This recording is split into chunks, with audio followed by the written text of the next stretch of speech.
이스라엘 자손에게 말하여 이르라. 여인이 임신하여 남자를 낳으면 그는 이레 동안 부정하리니 여덟째 날에는 그 아이의 포피를 뺄 것이요. 여인이 임신하여 남자를 낳는다는 것은 구약교회에 여자를 통하여 약속하신 메시아가 오시는 것을 말하죠. 아들을 낳으니 이름을 예수로 하라. 여자가 아들을 낳으니 이는 장차 철장으로 만국을 다스릴 남자라. 이레 동안 부정하다는 것은 예수님이 이 땅에 오셔서 십자가에서 죽으시고 부활하기 이전인 이레 동안은 복음이 밝히 드러나지 않은 구약시대를 말하는 것으로, 그때까지는 구약교회가 복음을 듣지 못해 정결하지 못하다는 뜻입니다. 그러나 여덟째 날엔 예수님이 죽으시고 부활하면 복음시대죠. 복음이 밝게 드러나게 되고 교회가 정결하게 되는 모습을 여덟째 날에 아이의 포피를 베라고 말하고 있는 것입니다. 우리가 세례를 받는 모양이죠. 사람이 아내를 맞이하여 데려온 후에 그에게 수치되는 일이 있음을 발견하고 그를 기뻐하지 아니하면 이혼 정서를 써서 그의 손에 쥐고 그를 자기 집에서 내보낼 것이요. 사람이 아내를 맞이한다는 것은 교회가 율법, 다른 복음으로 남편 삼아 하나님을 섬기는 모습을 말하며,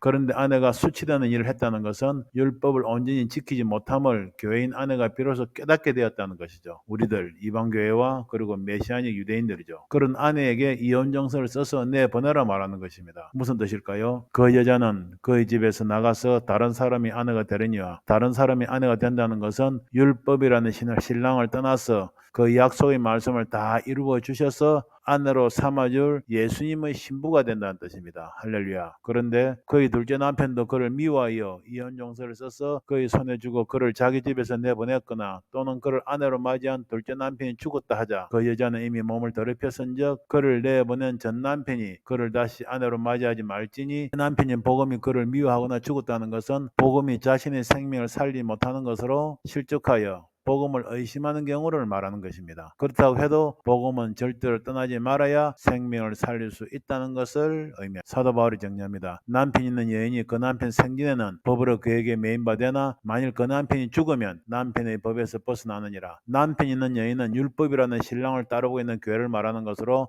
율법을 따르고 있으면 율법을 지키며 살아가야 한다는 것입니다. 그러나 율법이라는 남편이 죽으면 율법이라는 법을 따르지 않아도 된다는 것인데, 예수님 십자가에서 율법이라는 남편을 제하고 없애버렸다는 것입니다. 즉 원수 사단 마귀의 머리를 깨뜨리시고 승리하셨다는 것이죠. 이러한 의미에서 복음을 따르는 자는 율법이라는 법에 따라 처벌받지 않는다는 것입니다. 그러므로 만일 그 남편 생전에 다른 남자에게 가면 엄려라. 그러나 만일 남편이 죽으면 그 법에서 자유롭게 되나니 다른 남자에게 갈지라도 엄려가 되지 아니하느니라. 율법이라는 남편이 살아있을 때 복음이라는 남편에게 가면 엄려라는 것으로 복음을 알지 못하고 하나님을 섬기면 엄려가 된다는 것입니다.